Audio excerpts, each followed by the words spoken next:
이스라엘의 성지 순례를 가면 꼭 들리는 곳이 있습니다. 그것이 바로 감람산입니다. 이 감람산은 예수님이 이 땅에 계시는 동안 마지막 계셨던 장소이기도 하고 또 예수님이 하늘로 승천하시는 그런 장소이기도 합니다.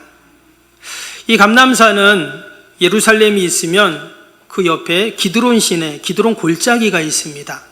구약 성경에는 여호수아 골짜기라고도 말하는데요. 그 골짜기 건너편에 한 700~800m 되는 산이 있는데 예루살렘을 마주보고 있는 산입니다. 바로 거기가 감람산입니다. 예수님이 기도하실 때 겟세마네 동산에서 기도하셨잖아요. 그 감람산 서쪽, 아래쪽이 바로 겟세마네 동산이기도 합니다. 그리고 성경에 보면 벳바게라는 지역이 나오고 또 나사로가 살았던 베다니라는 지역이 바로 이 감람산에 다 있습니다. 근데 이 감람산이 왜 성지가 되고 또 유명한 곳이 되었는가 하는 것은 바로 예수님께서 이곳에서 승천하셨기 때문입니다. 그래서 후대 유대인들은 예수님을 구주로 안 믿죠. 그럼에도 불구하고 예수님이 이곳에서 승천하셨다라는 그 이야기 때문에 그곳에 묘지로 씁니다. 한번 사진 한번 보여드릴까요? 이 사진 말고 다음 사진인데요. 이게 무슨 사진이냐면 바로 저 멀리 보이는 데가 이제 예루살렘이고요. 이쪽이 감람산 중턱입니다. 근데 거기 보니까 무슨 하얀 돌 같은 것이 있어요. 그렇죠? 우리나라는 사람이 죽으면 관을 땅에 묻고 분봉을 하잖아요. 근데 이 나라는 어떻게 하냐면 석관묘를 씁니다. 그래서 땅에다 안 묻고 그 관 석관묘를 그냥 평지에다가 지상에다가 눕는 거예요. 그래서 저게 지금 하얀 게 뭐냐면 다 관입니다. 저기다 저거를 왜 놨냐? 바로 예수님이 저기서 승천하셨다라는 그 이야기 때문에 자기들도 저기서 승천하기를 원하는 그런 마음으로 옛날부터 공동묘지로 저기를 사용하고 있습니다. 희한한 건 뭐냐면 저 바로 옆에 집들이 또 막 있어요. 사람들이 삽니다. 그래서 이곳은 삶과 죽음이 공존하는 그러한 장소가 바로 감람산입니다. 근데 이 감람산 그 정상에 보면 뭐가 있냐면 그 승천 기념교회가 있어요. 아까 그 사진 한번 보여주실까요? 바로 이게 이제 교회인데요. 뭐 큰 교회는 아닙니다. 작은 교회인데 이 교회는 주 380년경에 이제 붙어 있었다 이렇게 알려지고 있습니다. 그런데 이후에 그 예루살렘에 누가 옵니까? 이슬람이 쳐들어오잖아요. 그래가지고 그 교회를 이제 무너뜨리는 겁니다. 그리고 또 시간이 지나서 이제 십자군이 또 예루살렘을 다시 또 이제 들어오게 되죠. 그래서 다시 이슬람을 다 몰아내고 또 이제 기독교가 세워지고 또 시간이 지나서 이슬람이 들어와서 또 다시 이슬람 도시가 되고 이렇게 몇 번을 이제 반복이 되거든요. 근데 한 가지 재밌는 게 뭐냐면 지금 저기 교회가 옛날은 저 교회의 모습이 저렇지 않았습니다. 승천교회에 이제 지붕이 원래 저런 지붕이 아니었거든요. 그냥 슬라브 지붕이었고 이제 구멍이 뚫려 있었다 그래요. 그리고 그냥 구멍을 그냥 열어놨어요. 왜냐? 예수님이 승천하신 곳이다라는 것을 알리기 위해서 지붕을 열어놓은 거예요. 근데 이슬람들이 쳐들어와서 어떻게 했냐? 그 지붕을 막아버린 거예요. 승천하지 않았다는 거예요. 근데 이후에 다시 또 기독교가 들어와서 다시 그 지붕을 또 열어놓은 거예요. 그러다가 1187년에 살라딘이라는 아주 유명한 이슬람 장군이 있습니다. 그 사람이 와서 어떻게 했냐면 저 승천교회 지붕을 이슬람 사원처럼 저렇게 둥글게 만들어 버린 거예요. 그래갖고 지금은 마치 이슬람 사원처럼 교회가 지붕이 둥그러졌어요. 그래서 이스라엘 가보면 거기에 있는 성당들 중에 저렇게 이슬람 사원처럼 이 지붕이 둥근 그런 교회들이 많이 있습니다. 그 이슬람 사람들이 다 그렇게 만들어 버린 것이죠. 왜 여러분 이러한 역사적인 해프닝이 있었을까요? 예수님이 승천했기 때문이에요. 한쪽에서는 승천하지 않았다 그러고 한쪽에서는 승천했다 하고 이러니까 지금까지도 예수님의 승천의 논란이 계속 이어지고 있습니다. 성경은 분명 뭐라고 말씀하고 있습니까? 오늘 9절 다시 한번 볼까요? 구절을 다시 한번 보시면 이 말씀을 마치시고 그들이 보는데 올려져 가시니 구름이 그를 가리워 보이지 않게 하더라 그랬어요. 여기 보니까 그들이라는 것은 지금 감람산에 있는 제자들과 많은 사람들입니다. 그들이 보는 가운데 예수님이 올려져 가셨다. 분명히 성경에 기록되어 있고 또 승천을 목격한 증인들이 분명히 있음에도 불구하고 승천하지 않았다는 거예요. 이 병행 구절이 누가복음 24장에도 나옵니다. 24장 50절 51절 한번 볼까요? 거기 뭐라 했냐면 예수께서 그들을 데리고 베다니 앞까지 나가사 손을 들어 그들에게 축복하시더니 축복하실 때 그들을 떠나 하늘로 올려지시니 그랬어요. 마치 예수님께서 제자들과의 이별을 아쉬워하시면서 그들의 손을 잡고 베다니까지, 그 감람산 중턱인데요, 거기까지 한참을 가신 다음에 어떻게 했다는 거예요? 마치 이렇게 헤어질 때 자리에서 이렇게 우리 손을 흔들면서 이별을 하잖아요. 마치 예수님께서 그렇게 하셨다는 거예요. 여러분, 예수님은 지금 밤에 몰래 승천하신 게 아닙니다. 대낮에 많은 사람들이 보는 가운데 마치 천국 환송식을 하듯 제자들과 작별하고 축복 기도하면서 하늘로 승천하셨어요. 그럼에도 불구하고 어둠의 세력, 사단마귀의 세력은 어떻습니까? 역사 속에서 수도 없이 예수님의 승천을 왜곡하고 또 숨기고 은폐했다라는 거예요. 그래서 우리가 신앙을 이야기할 때 십자가 신앙, 부활 신앙 이야기하는데요, 그것도 중요하지만 또 한 가지 중요한 신앙이 있는데 바로 승천 신앙이에요. 여러분, 주님의 부활이 주님만의 부활이 아니라 우리 모든 믿는 자들의 부활인 줄로 믿습니다. 승천도 마찬가지예요. 주님의 승천은 주님만의 승천이 아니라 우리 모든 믿는 자들의 여러분 승천이 되는 줄로 믿습니다. 한동안 한국교회는 휴거라는 명칭으로 시한부 종말론자, 또 세대주의 종말론자들에 의해서 이 승천 신앙이 잘못 해석되고 또한 소개가 되었습니다. 여러분, 휴거라는 말 들어보셨죠? 또 들림받음, 또 승천, 우리가 이런 용어들에 뭔가 조금 친근감이 없어요. 거부감까지는 아니지만 조금 낯설은 단어가 되어버렸습니다.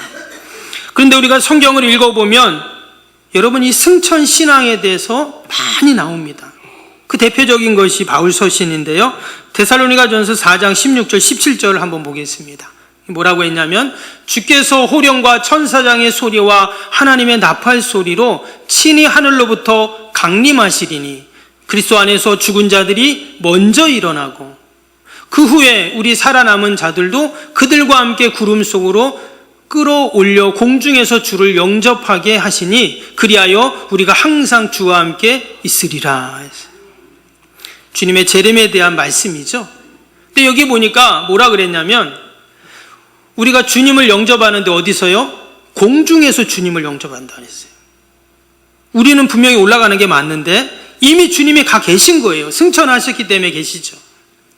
그리고 주님 재림하실 때 천사장의 나팔 소리가 온 세상에 울려 퍼지고, 이게 어떤 소리인지는 모르겠지만 온 땅에 마치 사이렌소로 물리든지 나팔 소리가 나듯 온 천지가 진동하는 하늘의 나팔 소리가 들리면서 승천하신 주님을 우리가 영접하는 이런 놀라운 신비와 은혜가 분명히 있을 줄로 믿습니다.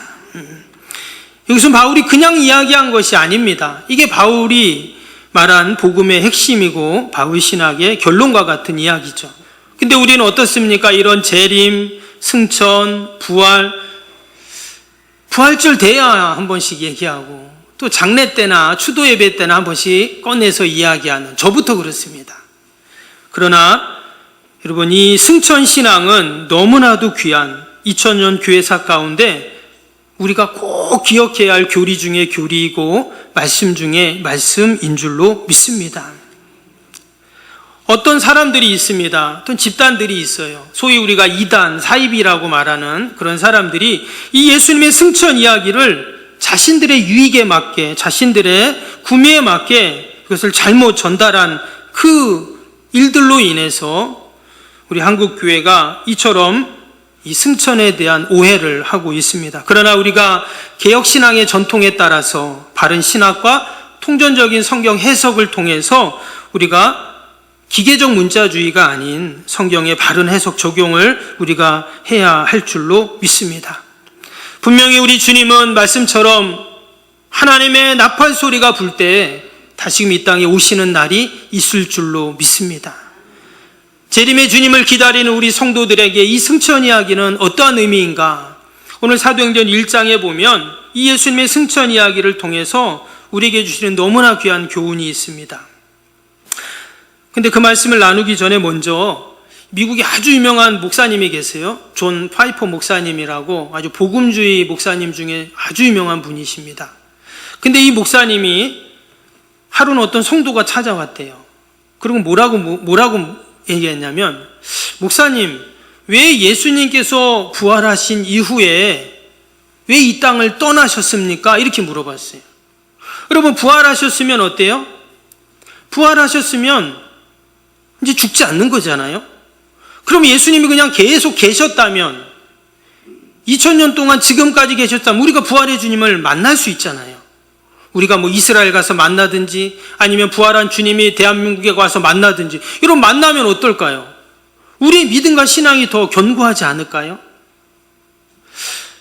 성령님을 오신다고 하셨기 때문에, 그러면 성령님이 오시면 예수님하고 성령님하고 손잡고 사역을 하시면 얼마나 극대화 사역의 효과가 있겠어요? 근데 왜 예수님이 이 땅에 안 계시고 부활하신 주님이 왜 하늘로 승천하셔서 이 땅에 안 계시냐는 거예요.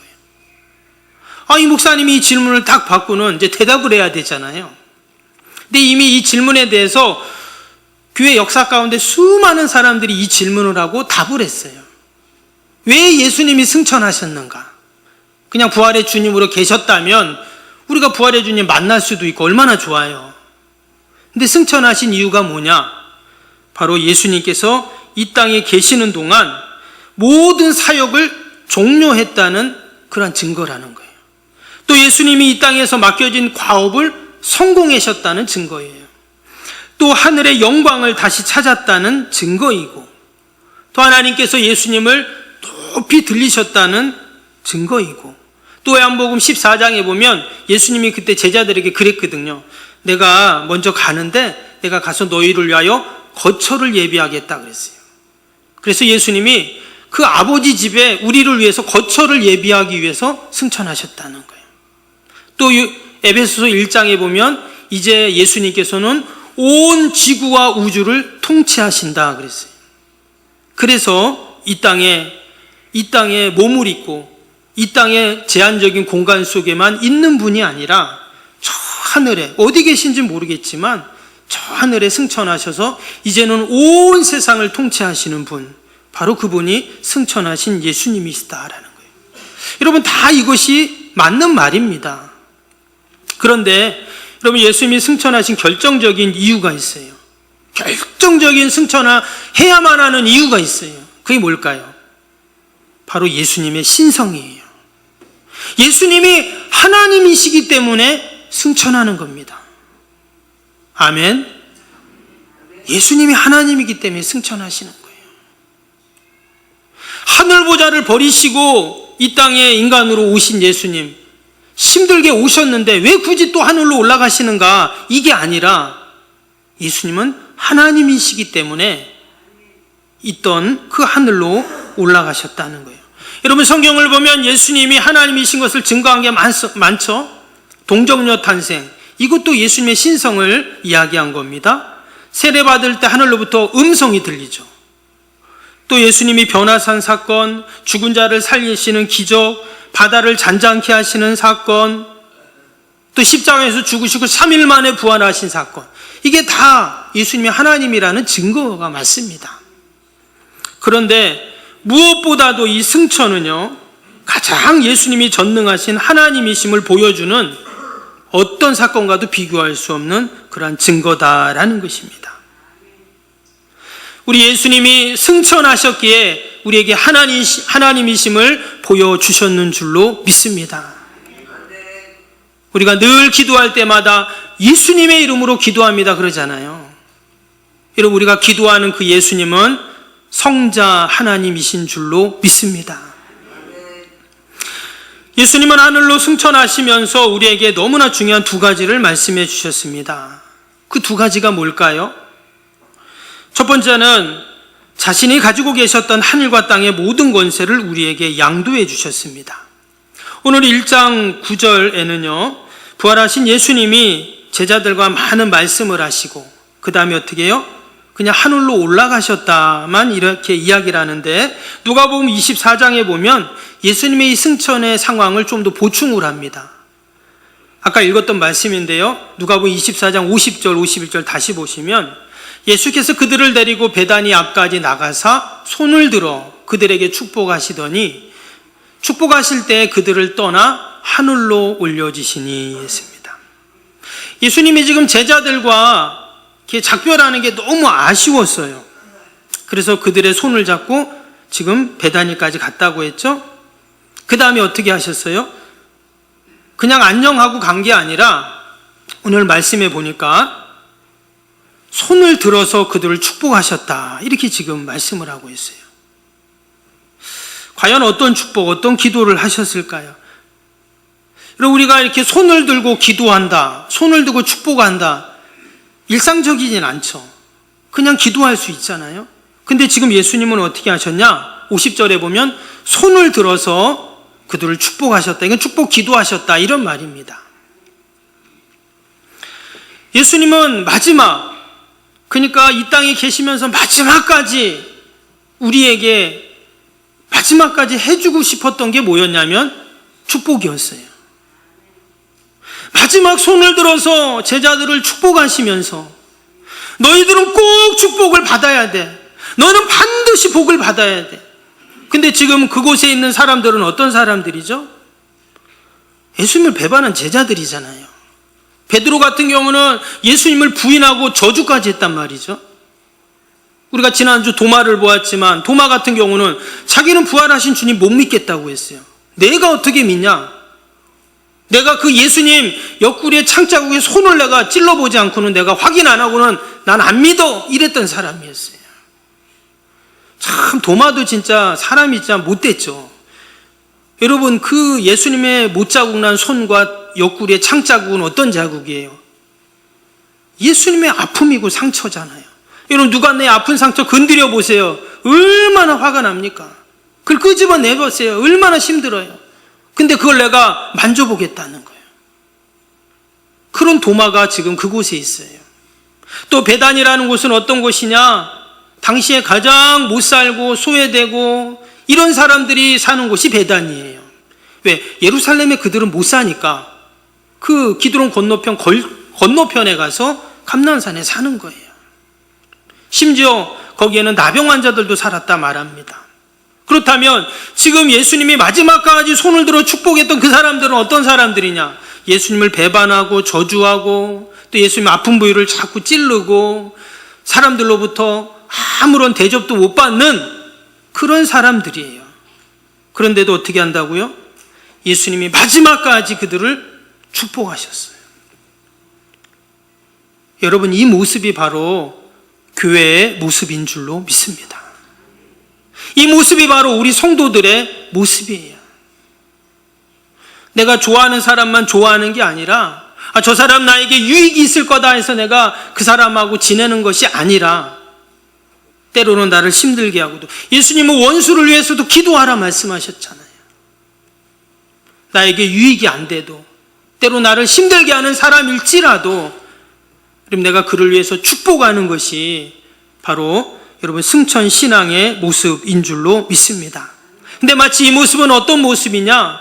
구약에 보면 대제사장이 백성들을 축복하는 그런 모습이에요. 대제사장이 해야 하는 많은 일들이 있는데 그 중에 아주 중요한 일 중에 하나가 뭐냐면 대속죄일, 그러니까 7월 10일 날 모든 백성들의 죄를 다 짊어지고 어디를 갑니까? 지성소로 갑니다. 1년에 한 번. 그래서 하나님을 아련하는 거예요. 근데 하나님을 만날 때 그냥 만날 수 없죠. 목욕을 싹 하죠. 수요예배 때 우리가 이런 말씀을 많이 보았는데 목욕을 싹 하고 옷도 싹 갈아입고 또 막 소도 잡고 염소도 잡고 제사장을 위한 제사를 드려야 돼요. 그렇게 정결하게 한 다음에 지성소에 들어가 하나님을 아련합니다. 조금이라도 흠이 있으면 어떨까요? 그 자리에서 바로 죽어요. 그럼 밧줄로 묶어갖고 끄집어낸다 했죠. 근데 그렇게 해서 모든 제사의 과정을 마치고 지성소에서 딱 나오고 나면 어떻게 해요? 온 백성들을 향해서 손을 들고 축복을 합니다. 그 내용이 레위기 9장 22절에 나오는데요. 거기 뭐라고 했냐면 아론이 백성을 향하여 손을 들어 축복함으로 속죄자와 번제와 화목제를 마치고 내려오니라 그랬어요. 모든 제사를 마치는 그 마지막이 뭐였냐? 우리도 예배 마칠 때 목사님이 손을 들어 축복기도 하잖아요. 축도하잖아요. 그것처럼 아론 대제사장이 온 백성을 향해서, 여기에는 어떤 사람은 축복을 주고 어떤 사람은 축복하는, 이게 아니에요. 모든 사람을 축복하는 거예요. 근데 지금 예수님의 모습이 어때요? 바로 이 대제사장 아론의 모습과 같았다라는 것입니다. 예수님이 직접 십자가에서 본인이 희생제물이 되셔서 화목제를 치르시고 부활하셔서 무덤에서 나오셔서 이제는 하늘로 승천하시면서 대제사장처럼 백성들을 축복하고 있다는 거예요. 여러분, 예수님이 바로 전에 십자가에서 물과 피를 다 쏟았잖아요. 근데 과연 뭐가 부족해서? 또 죽음에서 그 부활하신 주님, 부활의 영광으로 제자들에게 보이셨는데 뭐가 또 부족해서 승천하시면서까지 이처럼 축복을 하실까 하는 거예요. 근데 여러분, 이것이 바로 주님의 마음, 하나님의 마음인 줄로 믿습니다. 예수님은 우리가 마지막까지 우리가 복되고 우리가 복을 받기를 원하시는 거예요. 마치 우리 부모님이 자녀들이 잘 되기를 바라는 것만큼, 아니 그 이상으로 주님은 우리에게 그러한 은혜와 축복을 허락하십니다. 하늘과 땅의 모든 권세, 죽음을 이기신 능력, 찬란하게 부활하신 영광을 다 주시고 그렇게 하늘로 승천을 하신 것입니다.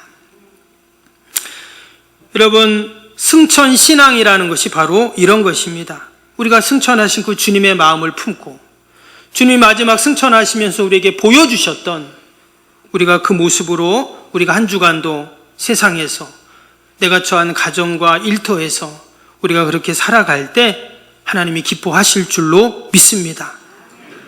그래서 내가 만나는 사람이 자녀이든 아내 남편이든 친구든 이웃이든 성도든 직장 동료든 상관없어요. 우리가 그들에게 어떻게 할까요? 그들을 축복하는 겁니다. 그러한 의미에서 우리 이 시간 옆 사람에게 한번 이렇게 축복을 하면 좋겠습니다. 주님의 이름으로 축복합니다. 한번 해보세요. 다시 한번, 주님의 이름으로 축복합니다.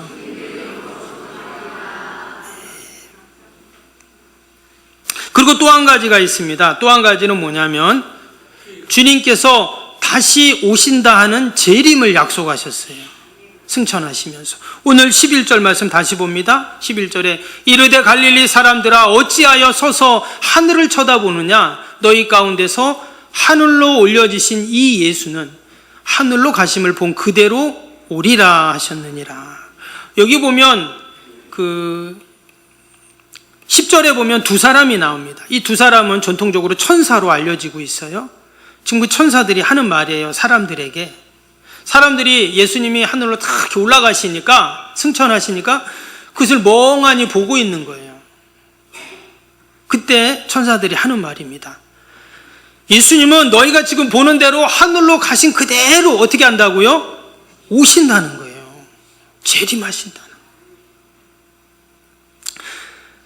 마치 이 재림은요, 지금 예수님께서 우리가 영화관에 가면 영화를 볼 때, 여러분 영화 하기 전에 뭐를 하죠?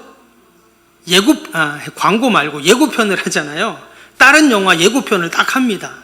그러면 그 예고편 보다가 다음에 와서 또 저 영화 봐야 되겠다, 이런 마음을 갖잖아요.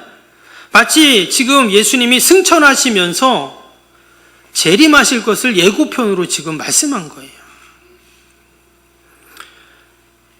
그 11절에 지금 천사들이 분명히 어떻게 한다고요? 너희가 본 그대로 오시리라, 이렇게 말씀해 주셨어요. 그러면서 하는 말이 뭐냐면, 야, 너희가 왜 서서 하늘 멍하니 쳐다만 보고 있느냐 하면서, 너희가 그러면 다시 오실 주님을 준비해야지 하는 거예요. 그럼 어떻게 우리가 재림의 주님을 준비할 수 있을까요? 밑에 14절을 보겠습니다. 14절에 여자들과 예수의 어머니 마리아와 예수의 아우들과 더불어 마음을 같이하여 오로지 기도에 힘쓰더라. 그 천사들을 통해서 주님의 재림의 약속을 그들이 듣고 어떻게 했냐? 그때부터 기도하기 시작한 거예요. 그래, 승천하시는 주님이 다시금 오실 것이라고 약속하셨으니까 내가 기도해야지. 그래서 우리가 재림의 주님을 기다리는 것은요, 기도하는 것입니다. 오로지 기도에 힘쓸 때 약속하신 성령님이 오셨습니다. 오로지 그들이 기도에 힘쓸 때 여러분 교회가 시작이 되었죠. 그들이 기도할 때 두려움과 무서움 가운데 숨어있던 그들이 용기와 담대함이 생겼습니다. 기도할 때 놀라운 교회 역사가 일어나기 시작하고 또 교회 부흥이 일어나기 시작했습니다. 그들이 기도할 때 하나님께서 그들에게 기쁨으로 맞이하는 그러한 은혜를 허락하여 주셨습니다.